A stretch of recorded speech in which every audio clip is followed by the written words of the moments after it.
Hey everybody, I just wanted to take a moment to address something incredibly important. I've come to understand that my video about Project 2025 has caused harm, hurt, and frustration for many communities, especially those that have been marginalized in silence. I want to acknowledge this and sincerely apologize for the pain my actions in my video have caused. At the time, I was focused on goals that were presented to me, believing that it was a step forward in solving some issues I thought needed addressing. But as I reflected, listened to your voices, and educated myself, I now realize that my approach was deeply flawed. The impact of my actions, especially on Black, Brown, Indigenous, LGBTQ, and other marginalized communities, was harmful and exclusionary, and for that I am truly, truly sorry. I am sorry for not ever supporting our glorious, melanated vice president and soon to be president. Your comments, such as, "This is garbage, don't watch," "Dude, you need medical attention if you actually read Project 2025 and say there's nothing bad in it," plus, "You're too young to know the history of our politics and you need to study Black history," because you are a scathing indictment of the education system that has produced you. I'm sure you don't understand that statement, so I'll phrase it in a way you can understand. You're a moron. If Trump got arrested for treason, we wouldn't be having this 2025 problem. Tell me you didn't read it without telling me you didn't read it. Project 2025 is not a danger unless you are a child, melanin rich, LGBTQ, a teacher, a doctor, a part of the American workforce, a union member, a veteran, a Social Security, a Medicare or Medicaid, an immigrant, homeless, anyone else who is not disgustingly wealthy, white, Christian, male, Republican.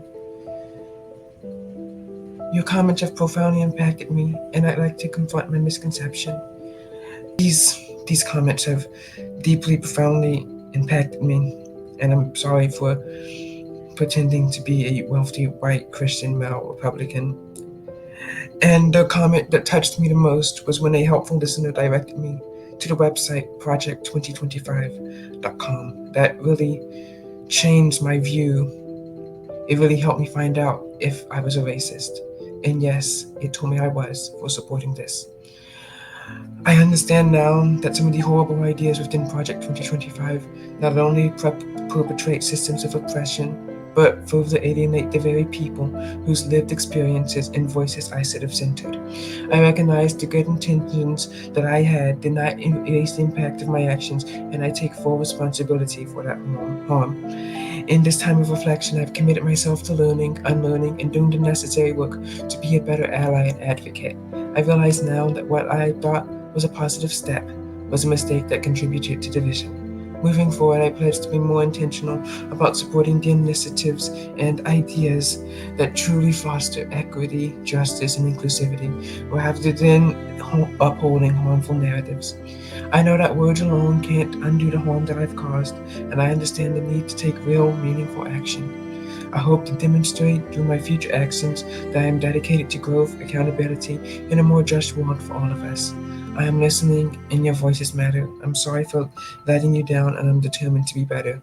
That's why I fully denounce Project 2025. Project 2025 is an anti-human agenda that will bring death and destruction to all Black, brown, non-straight, non-white people in the LGBTQIA plus community. It is an anti-human agenda. A report from the Hill states that Project 2025 will crack down on oil companies in big oil subsidies and squash plastic production, implement a national compulsory ban on all tax on carbon, which would place a price on carbon emissions, create a national energy transition that includes an exit strategy for fossil fuels, making it mandatory rather than voluntary.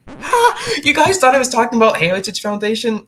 Oh my gosh, I was talking about William Becker, former senior official at U.S. Department of Energy and now executive director of the Presidential Climate Action Project. He says that the left needs its own version of the plan, a Project 2025 for the climate, to save the planet from the presence of us stinky idiot humans. I added stinking idiot, of course. Project 2025. This whole script is written by ChatGPT. You got played. This is one of the greatest trolls ever. I've always wanted to do this. Hopefully, I get on the Matt World Show. This is a dream come true. Thank you for watching. God bless. Oh God, owned libs. Oh my goodness. Mm.